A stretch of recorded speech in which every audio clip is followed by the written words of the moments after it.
Gracias por el apoyo que le han estado dando a el canal en redes, tanto en TikTok como en YouTube.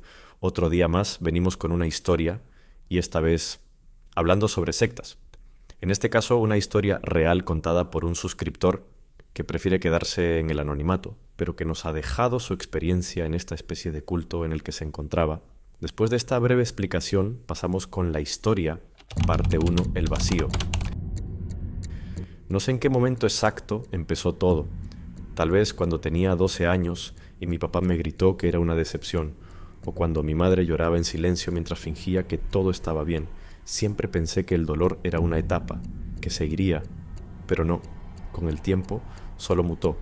Yo tenía 22 cuando mi vida se sentía vacía, pero no ese vacío cliché. Number era un hueco negro que te traga desde adentro, aunque por fuera sigas sonriendo. Tenía un trabajo, comía, dormía, existía, pero no vivía. Un domingo cualquiera, después de una noche sin dormir y con los ojos secos de tanto pensar, abrí el celular y vi una publicación rara, una imagen en blanco y negro, una frase escrita en tipografía antigua. No estás roto, estás despertando. Abajo un comentario, ven, te estábamos esperando. Ese comentario no tenía link, no tenía más texto, solo una cuenta con un solo seguidor, sin fotos, sin publicaciones. Le escribí, y ahí fue cuando todo cambió.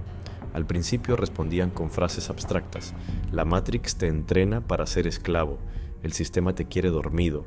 Tu dolor es la prueba de que aún tienes alma. Cada palabra me atravesaba. ¿Cómo sabían exactamente cómo me sentía? Después me invitaron a una reunión. No era un culto, según ellos. Era un espacio de reconexión humana. La primera vez que fui, me dio miedo. Era una casa vieja, a las afueras, sin carteles, sin dirección exacta. Me mandaron la ubicación recién una hora antes. Llegué en Uber. El conductor me miró raro, pero no dijo nada. Toqué la puerta. Nadie respondió. Estaba por irme cuando se abrió sola. Un pasillo largo. Velas. Silencio. El aire olía a incienso mezclado con humedad. Caminé. Una mujer de cabello blanco y ojos intensamente verdes apareció frente a mí. Me miró como si ya supiera quién era. No dijo, hola, solo dijo, llevas mucho tiempo buscando respuestas en los lugares equivocados, pero ya llegaste, no sé por qué, pero me puse a llorar. No entendía nada, pero algo se rompió dentro. Era como si todos ahí me vieran de verdad, algo que nunca antes había sentido. Nos sentamos en círculo, eran 12 personas, hombres, mujeres, jóvenes, ancianos, todos con la misma mirada, perdida pero serena. Contaban sus historias. Uno dijo que intentó suicidarse, otra que llevaba 10 años medicada y no sentía nada. Yo no hablé, solo escuché. Después una de ellas se acercó y me entregó un papel. Decía, lo que más te duele es lo que más te une a nosotros. Esa noche no dormí. Sentí por primera vez en años que algo tenía sentido, o al menos que había algo más allá de esta rutina miserable. Volví, y volví, y volví. Cada encuentro era más profundo. Empezamos a hacer rituales. Al principio eran solo ejercicios de respiración, luego meditaciones oscuras. Nos hacían revivir traumas. Llorábamos todos juntos, gritábamos, nos abrazábamos. Era adictivo, no al grupo, a la sensación de sentir algo, de existir. Al mes me pidieron que dejara mi celular en la entrada, después que no lo trajera más, que las interferencias del mundo externo cortaban la conexión. Lo hice, con gusto, me sentía libre, nadie me controlaba, o eso creía. Un día me desperté en una de esas sesiones, no recordaba nada de lo que pasó. Estaba descalzo, con tierra en las uñas, con un símbolo dibujado en el pecho. Me dijeron que fue parte de una iniciación energética, que mi alma ya no pertenecía al ruido del mundo, que ahora era uno de ellos. Y lo más aterrador fue que no sentí miedo, sentí paz. No hablábamos con gente de afuera, no usábamos nuestros nombres reales, todos teníamos nuevos nombres espirituales. El mío era Silencio Naciente. Uno de los líderes, un tipo alto, pálido, de mirada inquietante, me dijo, has cargado con el dolor del mundo por años. Déjalo, aquí no necesitas defenderte. Y yo dejé de luchar, no llamé más a mis padres, no hablé con mis amigos, no volví al trabajo y nadie me buscó. Una noche hicimos un ritual en el bosque, era luna llena, nos pusieron túnicas, nos pidieron cerrar los ojos, se oían cantos en un idioma que no entendía. El líder caminó entre nosotros y nos tocó la frente. Dijo: hoy es el nacimiento, hoy dejamos atrás el cuerpo, hoy empezamos a ser. Y cuando abrí los ojos, vi a uno de ellos tirado en el suelo, temblando, sangrando por la nariz, y todos aplaudían. Hasta ese momento pensé que todo era simbólico, que no era una secta como las que salen en los documentales, pero ahí entendí que no sabía dónde me había metido, y lo peor de todo es que ya no sabía si quería salir. Parte 2. La transformación. Yo ya no era yo. Después de la primera semana en la finca, mi nombre dejó de existir. Me llamaban Hermano 47, así, sin más. Como si lo que fui antes de llegar aquí se hubiera quemado en la entrada. Me quitaron la ropa, el celular, cualquier cosa que me conectara con el mundo exterior. Me dieron un uniforme gris, sin forma, sin alma. Cada mañana comenzaba a las 4 de la mañana con una sirena desgarradora. Nos hacían formar en medio del frío con los pies descalzos sobre la tierra mojada.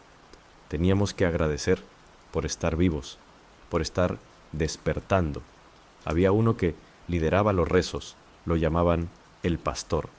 Nadie conocía su verdadero nombre, pero su voz era como un látigo, dura, dolorosa, hipnótica.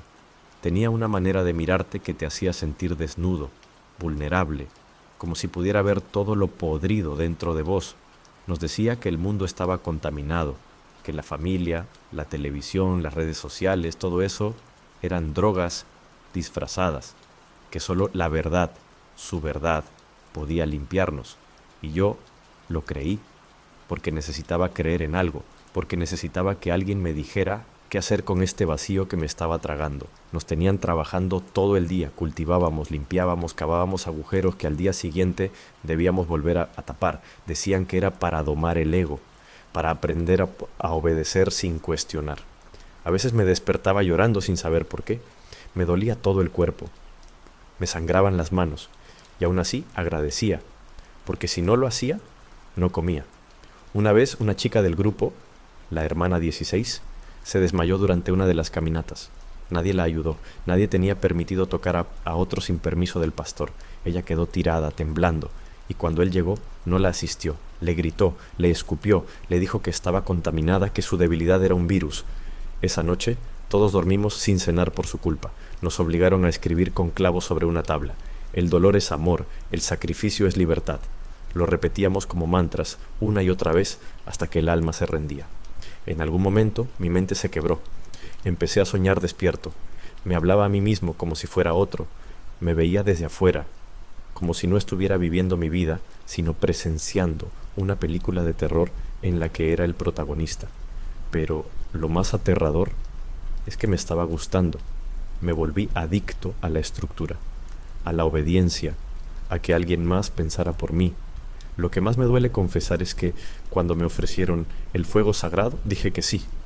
Era una ceremonia que solo los iniciados podían atravesar. Un ritual donde te daban una sustancia, decían que era ancestral, purificadora, y te encerraban solo en una cabaña durante 24 horas, sin agua, sin comida, sin luz, solo vos, tus demonios, y lo que sea que te metieron en las venas. Yo vi cosas que no puedo explicar. Escuché la voz de mi padre, que llevaba años muerto, gritándome que lo había decepcionado. Vi mi cara derretirse en un espejo. Escuché a alguien dentro de mí decir: ya no hay vuelta atrás. Y lo creí. Esa fue la noche en la que desaparecí del todo. Lo que quedaba de mí se quemó. Me volví un esclavo voluntario. Defendía al culto como si me hubieran salvado la vida. Me enojaba cuando alguien dudaba del pastor. Castigaba a otros cuando se salían de línea. Me volví como ellos, o peor. Pero la ironía más cruel es que en esa oscuridad encontré algo parecido al propósito, algo que, por enfermo que suene, me daba paz. Yo no tenía que decidir nada, no tenía que preguntarme quién era, qué sentía, qué quería de mi vida, solo tenía que obedecer. Hasta que apareció ella, hermana 31. Su nombre real era Lucía, pero nadie lo decía en voz alta. Tenía los ojos tristes, pero rebeldes, como si aún quedara una chispa viva dentro de ella. Una vez, mientras limpiábamos los establos, me dijo en voz baja: ¿vos también te acordás de quién eras? Me quedé mudo. Esa noche no pude dormir. Y al día siguiente busqué su mirada entre la multitud. Empezamos a hablarnos en secreto. Primero con gestos, Luego, con papelitos escondidos bajo las piedras, me contó que llevaba 6 meses en la finca, que su hermano la había obligado a quedarse, que había intentado escapar una vez, pero la atraparon, le raparon la cabeza como castigo, la dejaron sin comida 3 días, y aún así no se rendía. Lucía me hizo recordar que había un mundo afuera, que alguna vez fui alguien, que tenía sueños, que tenía voz. Fue ella quien me mostró el mapa del lugar, quien me señaló las horas donde menos vigilancia había, quien me pidió por favor que si lograba escapar, la llevara conmigo, pero algo salió mal, alguien nos vio, o nos escuchó, y la noche en que íbamos a huir, Lucía no apareció. Me dijeron que la habían llevado al cuarto de silencio, un lugar del que pocos volvían, y los que lo hacían no eran los mismos. Yo quería ir por ella, pero me temblaban las piernas, me paralizaba el miedo, me sentía traidor, pero también humano. Me di cuenta de que si no salía en ese momento, nunca más lo haría. Así que corrí como nunca antes en mi vida. Me rasgué la piel entre los arbustos, me caí, me arrastré. Y cuando vi las luces de un auto en la carretera, grité con todas mis fuerzas. La policía no me creyó al principio, me tomaron por loco, por drogadicto, pero después de insistir, de contar cada detalle, accedieron a investigar. Y lo que encontraron fue un infierno. Parte 3. El renacer en la ruina. Cuando la policía llegó a la finca, lo que encontraron fue peor que cualquier pesadilla. Habitaciones vacías, silencio sepulcral, cuerpos consumidos por el abandono. Era un cementerio de almas. Pero lo que más me marcó fue el cuarto de silencio. Era una habitación oscura, sin ventanas, sin aire, solo una pequeña cama de madera y cadenas oxidadas. Allí estaba Lucía, demacrada, rota, pero viva. Sus ojos, esos mismos ojos rebeldes, me buscaron y me encontraron entre las sombras. No podía hablar, solo llorábamos. Nos abrazamos con la fuerza de dos cuerpos que se aferran a la vida, a la esperanza. La policía liberó a los demás, pero la realidad era una jaula más grande. ¿Quién los iba a aceptar? ¿Quién iba a entender lo que habíamos vivido? Yo no era el mismo, Lucía tampoco. El tiempo en la finca nos había arrebatado años de juventud, de inocencia, de humanidad. Volví a casa y me encontré con mi familia, la misma que me había dejado ir, la misma que me había olvidado. Sus miradas eran de miedo, de rechazo, y eso me mató, pero había una llama que se negaba a extinguirse. Empecé terapia, empecé a escribir, a contar mi historia en voz alta, porque las palabras eran mi único refugio. Descubrí que el dolor, cuando se comparte, se vuelve menos pesado, pero el recuerdo de la finca, del pastor, de las cadenas, seguía ahí clavado en mi piel, en mi alma. No quiero que pienses que salí siendo un héroe. No, hombre, caí 1000 veces más. La noche me visitaba con pesadillas donde volvía a ser hermano 47, donde Lucía y yo éramos prisioneros eternos. Pero un día, algo cambió. En una de esas sesiones, la terapeuta me dijo: no eres lo que te hicieron ser, eres lo que decides ser ahora. Y decidí ser libre. Me paré frente al espejo, vi esos ojos rojos, vacíos, y me miré a mí mismo con una mezcla de odio y amor.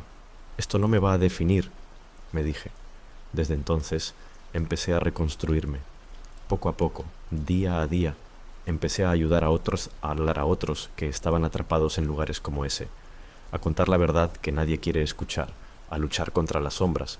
Pero la cicatriz más profunda, la que nunca se ve, sigue conmigo, porque esa experiencia me enseñó que la libertad no es un derecho, es una conquista, y que a veces la batalla más dura está dentro de uno mismo.